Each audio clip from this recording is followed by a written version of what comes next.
You know, every single time you check your bank balance, or you book a flight, or even just scroll through your social media feed, you're tapping into this hidden giant, a powerhouse called the database. They literally run the modern world, but most of us never see them. And their story? It's this incredible, dramatic tale of clashing ideas and constant non-stop evolution. So, let's pull back the curtain and really get into this amazing story. It sounds completely crazy now, doesn't it? But to really get why we have these unbelievably complex systems today, you have to start with the basic question. What's the alternative? What would actually happen if you tried to manage something as critical as everyone's bank account with just the simplest tool you can imagine? Because in the very early days, this is pretty much what you were dealing with. Just raw data sitting in a file. A long line of texts, with different pieces of information separated by a symbol, maybe a hash mark. Super simple to write, sure, but unbelievably fragile to manage. And that fragility, well, that leads us right to the fundamental problem that kicked off this entire journey. It's the problem of trying to manage data out there in the wild, with no system, no guardian to protect it. All of a sudden, that simple little text file becomes a total nightmare. I mean, think about it. What happens when two different ATMs try to access Homer's account at the exact same time? Or what if you need to add a new piece of info, like an email address, for millions of customers? How do you do that without breaking every single program that reads that file? And the big one, what if the power goes out right in the middle of an update?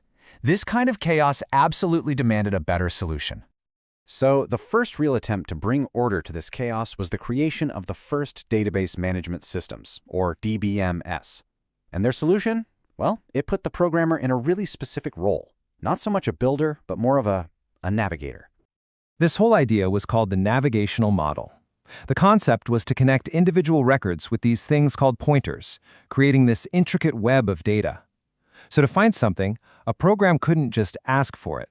No, it had to follow the right path of pointers, step by step, to literally navigate its way through the data to find what it was looking for. And the person who really championed this idea, Charles Bachman, he came up with the perfect name for it in his Turing Award lecture. He called it the programmer as navigator.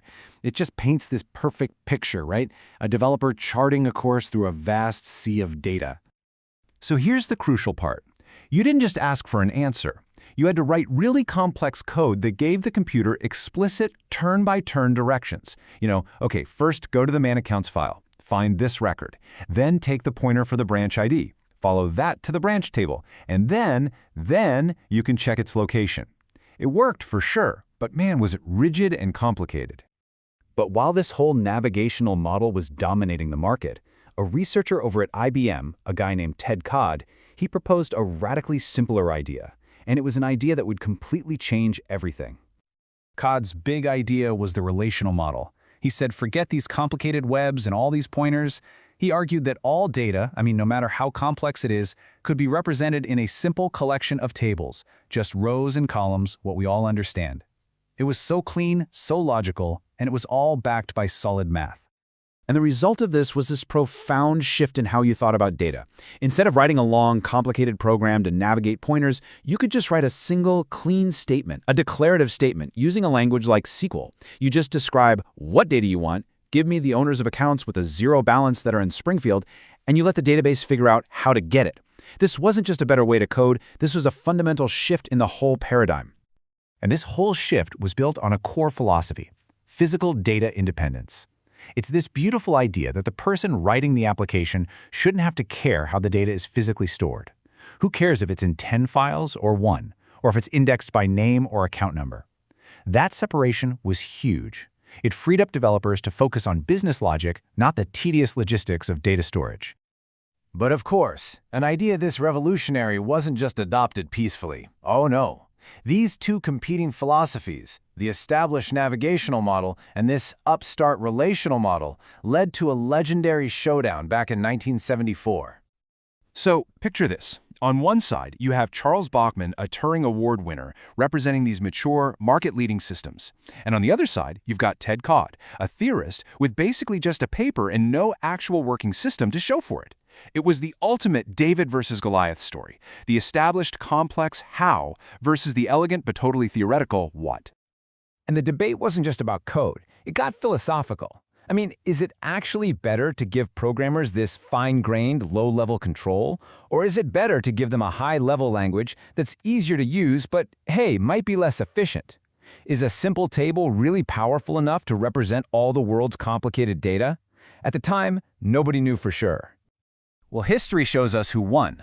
The relational model won the debate, and for decades it built an absolute empire. But then, the internet happened. And the very thing that made relational databases so trustworthy, their strict consistency, suddenly became a huge challenge in a world that demanded unbelievable scale. Let me just walk you through this, because this is a classic problem called a race condition, and it's something relational databases are amazing at preventing. But as the internet grew, trying to enforce this kind of strict, perfect consistency millions of times a second across thousands of servers, well, it became a massive bottleneck. And Web 2.0, it brought a whole new set of demands.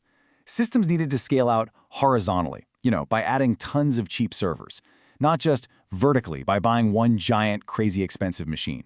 They had to be online 24/7, and they needed to handle messy, constantly changing data without a rigid structure set in stone beforehand.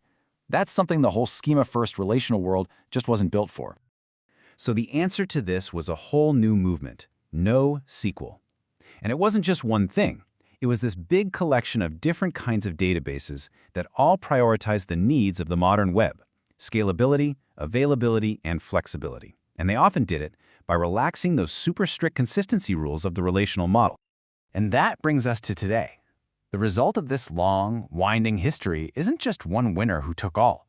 It's this diverse ecosystem where you use different databases for different jobs. It's all about the right tool for the right problem. And that NoSQL movement, it created a whole zoo of options. You've got your simple key value stores, your flexible document stores, which are perfect for things like user profiles, wide column stores built for absolutely massive data sets, and even graph databases, which are designed to understand complex relationships, kind of like a social network. But the story doesn't stop there. More recently, we've seen the rise of something called NewSQL, and these systems are really trying to have it all. They want the massive scalability of NoSQL, but they also want the rock-solid consistency and the familiar SQL of the traditional relational databases. It's really an attempt to bring the best of both worlds together, to bridge that gap that started that great debate all those decades ago. So when you just zoom out and look at the big picture, you can see this incredible journey play out over more than half a century. From programmers carefully navigating a web of pointers to the clean, simple revolution of relational tables, and all the way to the rise of NoSQL and NewSQL to meet the insane demands of a global internet. You see, each huge leap forward in database tech, it wasn't just about a clever algorithm. It was about inventing a brand new way to solve a bigger, more complex problem than anyone had faced before. It really makes you wonder, doesn't it? With AI, the Internet of Things, and data on a scale we can barely even imagine, what's the next great problem that's going to force us to reinvent the database all over again?